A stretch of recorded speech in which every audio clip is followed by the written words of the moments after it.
सनातन धर्म में एकादशी तिथि जगत के पालनहार भगवान विष्णु को समर्पित है। इस दिन भगवान विष्णु और माता लक्ष्मी की पूजा करने का विधान है। माना जाता है कि इंद्रा एकादशी का व्रत करने से व्यक्ति के सभी पाप नष्ट हो जाते हैं। पितृपक्ष की इंद्रा एकादशी को बहुत ही महत्वपूर्ण माना गया है। धार्मिक मान्यताओं के अनुसार इस एकादशी का व्रत करने से जातक के पितरों को मोक्ष की प्राप्ति होती है।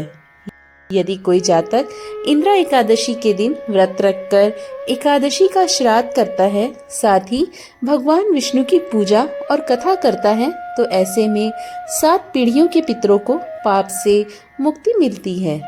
तो आइए हम भी इस पाप मुक्त करने वाली कथा का श्रवण करते हैं। धर्मराज युधिष्ठिर कहने लगे कि हे माधव, अश्विन कृष्ण एकादशी का क्या नाम है, इसकी विधि और फल क्या है, सो कृपा करके कहिए। भगवान श्री कृष्ण कहने लगे कि इस एकादशी का नाम इंद्रा एकादशी है।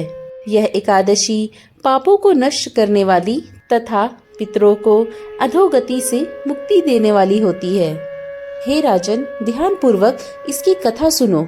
इसके सुनने मात्र से ही वाजपेयी यज्ञ का फल मिलता है। कथा के अनुसार सतयुग में एक इंद्रसेन नाम का एक प्रतापी राजा था, जो माहेश्वती नगरी में राज्य करता था। उसे पुत्र पौत्र धन धान्य आदि सभी सुख प्राप्त थे।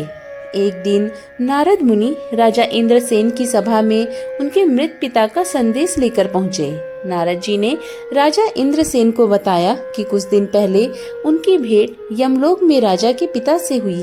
राजा के पिता ने नारद जी को बताया कि उनके जीवन काल में एकादशी का व्रत भंग हो गया था, जिस कारण उन्हें अभी तक मुक्ति नहीं मिल पाई है और वह अभी भी यमलोक में ही है।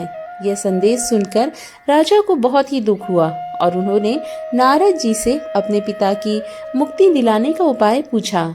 इस पर नारद जी ने उत्तर दिया कि अगर वह अश्विन माह में पड़ने वाले इंद्रा एकादशी का व्रत करेंगे तो इससे निश्चित ही उनके पिता को सभी प्रकार के दोषों से मुक्ति मिलेगी, साथ ही वैकुंठ की भी प्राप्ति होगी। राजा ने ऐसा ही किया और नारद जी से इस व्रत की विधि पूछी। इसके बाद इंद्रा एकादशी के दिन राजा इंद्रसेन ने व्रत का संकल्प लेकर भगवान विष्णु की पूजा की। साथ ही राजा ने पितरों का श्राद्ध किया, ब्राह्मणों को भोजन कराया और दान पुण्य भी किए, जिसके परिणाम स्वरूप राजा के पिता को मोक्ष की प्राप्ति हुई। इतना ही नहीं, राजा इंद्रसेन को भी मृत्यु के बाद बैकुंठ धाम की प्राप्ति हुई। दोस्तों, तो इस पावन कथा को सुनने के बाद आप इसका महत्व समझ ही चुके होंगे। अगर आज की ये कथा आपको पसंद आई हो तो नीचे बने कमेंट बॉक्स में ओम नमो भगवते वासुदेवाय नमः लिखना बिल्कुल ना भूलें। हम मिलेंगे ऐसे ही सुंदर कथाओं के साथ। तब तक के लिए राधे राधे।